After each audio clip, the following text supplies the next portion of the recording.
What if a substance worth more than gold, more than cocaine, more than platinum was growing right now on top of an animal's nose? It sounds impossible, but it's true. Substance has fueled a billion-dollar underground economy. It has funded criminal gangs across 3 continents. It has pushed one of the world's oldest animals to the edge of extinction. And in 2025, it did something nobody expected. It brought down the very man who claimed he was trying to save it. This is the story of the rhino horn empire, a world where nature and crime collide. A world of secret farms, midnight raids, forged permits, and a fortune hidden in plain sight. By the end, you will understand why something as simple as fingernail material became one of the most dangerous substances on Earth. Let's start at the beginning.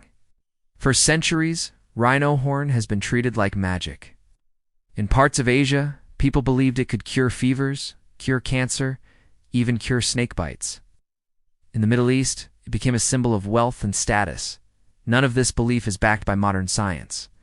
Rhino horn is made of keratin. That is the exact same material as your fingernails and your hair. But belief does not need proof to create demand. And demand, once it takes hold, is almost impossible to stop. By the 2010s, that demand had turned rhino horn into one of the most valuable materials on the planet.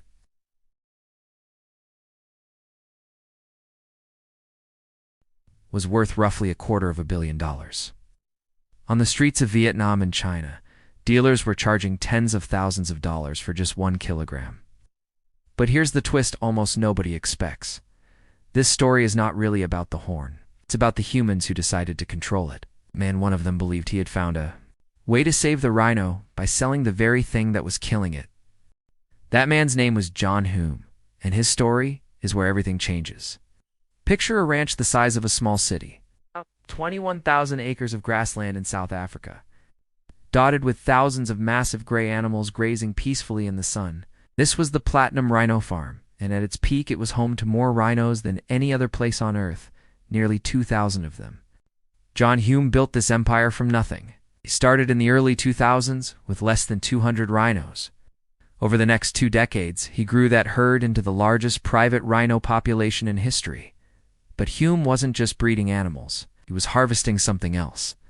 Every 20 months or so, his team would sedate each rhino, carefully saw off its horn just above the base, and let the animal wake up unharmed. The horn, like a fingernail, would slowly grow back. It sounds strange, almost unbelievable, but it worked. And it gave Hume something extraordinary: a legal, renewable stockpile of one of the most valuable substances in the world.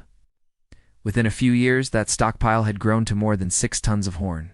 6 tons, sitting in a vault, worth tens of millions of dollars, and completely, technically, untouchable. Because here's the problem.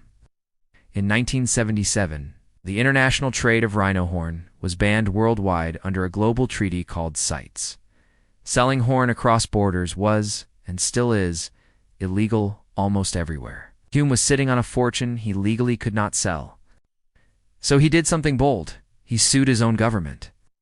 In 2017, after years of legal battles, a South African court ruled in Hume's favor.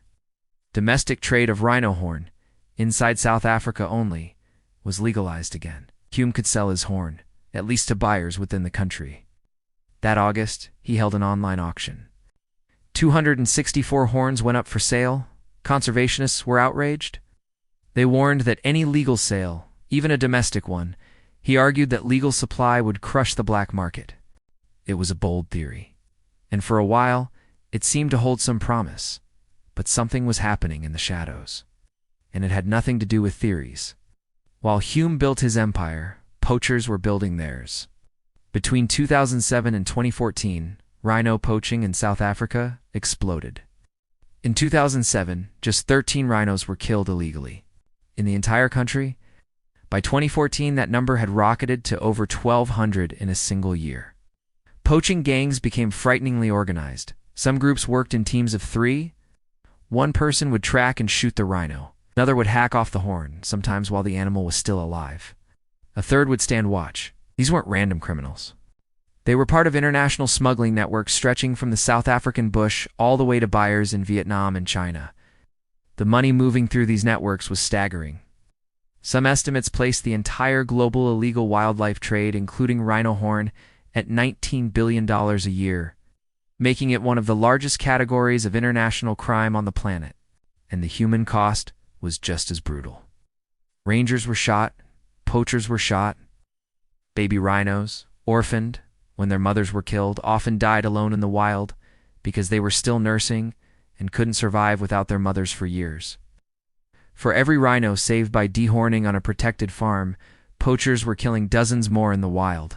It felt like fighting a fire with a garden hose. But then, just when it seemed like nothing could slow the crisis down, the story took an unexpected turn.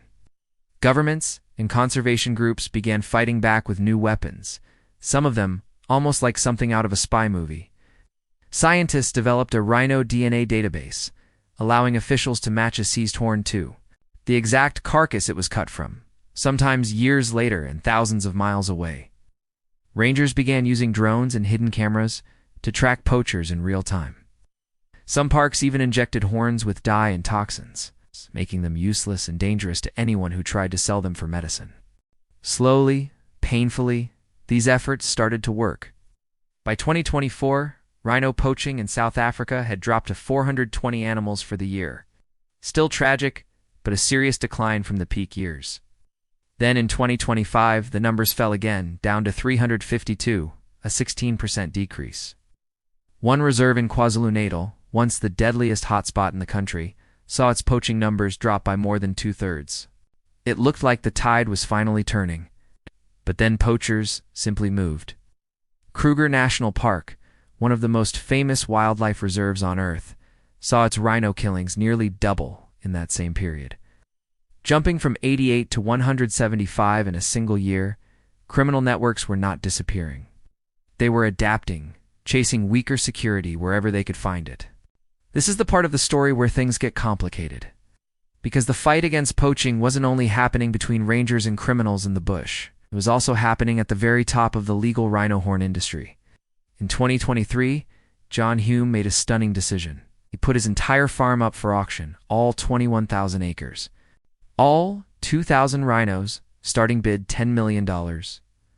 Running the farm had become too expensive. Nobody in the world stepped up to buy it. Eventually, a conservation group called African Parks struck a private deal to take over the animals. With plans to slowly release them back into the wild over the next decade, it seemed on the surface like a hopeful ending. The world's largest captive rhino herd would finally return to freedom. Collected over 20 years of dehorning stayed with him. And what happened to that stockpile would become the most shocking twist in this entire story. In August 2025, South African police arrested John Hume. According to prosecutors, Hume and 5 others had spent 7 years, from 2017 to 2024, operating an international smuggling syndicate. The allegation was extraordinary. They were accused of using their legal permits, the very permits meant to allow safe domestic sales, as a cover story. Behind that legal paperwork, authorities allege they were secretly shipping horn out of the country to buyers in Southeast Asia. Violating the very international ban Hume had spent his career trying to work around, not break, the scale of the alleged scheme was almost unimaginable. Investigators say it may have involved nearly 1,000 rhino horns, worth an estimated $14 million. Hume now faces 55 separate charges, including racketeering, fraud, theft, and money laundering. He has been granted bail, and his case is still working through the courts. Nothing has been proven in a trial yet. But the arrest alone sent shockwaves through the conservation world. For years, Hume had been the public face of an entire argument that legalizing rhino horn trade was the only realistic way to save the species.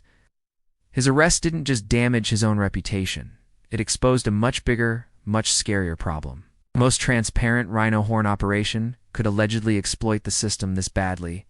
What did that say about the rest of the industry? Officials at Save the Rhino International called it a critical turning point.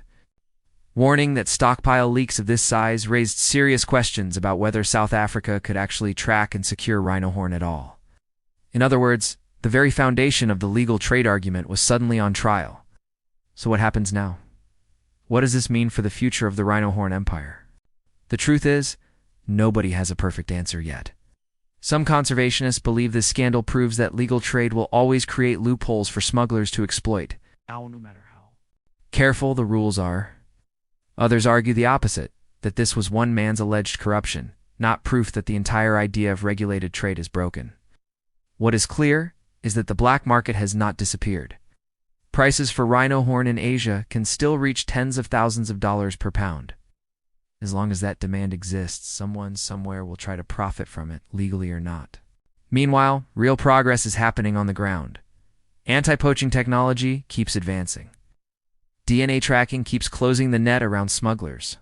And in South Africa, poaching numbers, while still heartbreaking, are trending downward overall for 2 years running. There are also efforts building an entirely different kind of future. Scientists have been experimenting with synthetic rhino horn, lab-grown material that looks and feels almost identical to the real thing without a single animal being harmed. If synthetic horn ever floods the market convincingly enough, it could crash prices and make poaching far less profitable.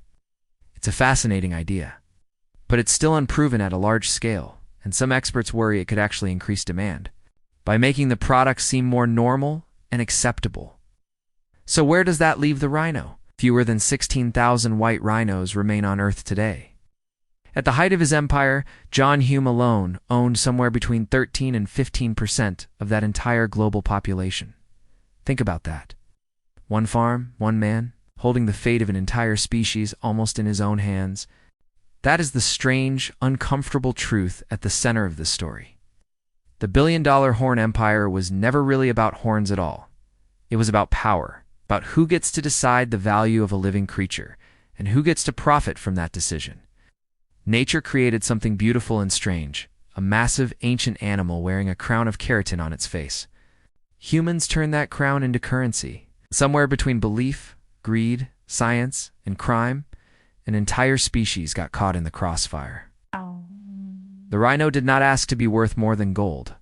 It simply exists the way it always has. For millions of years, it is us, the humans, circling it with saws, syringes, and shipping crates, who decided what it was worth.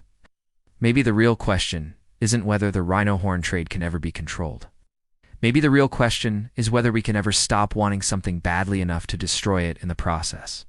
The next chapter of this story is still being written, in courtrooms, in laboratories, and in the wild grasslands of South Africa, where a ranger might be standing guard over a sleeping rhino at this very moment.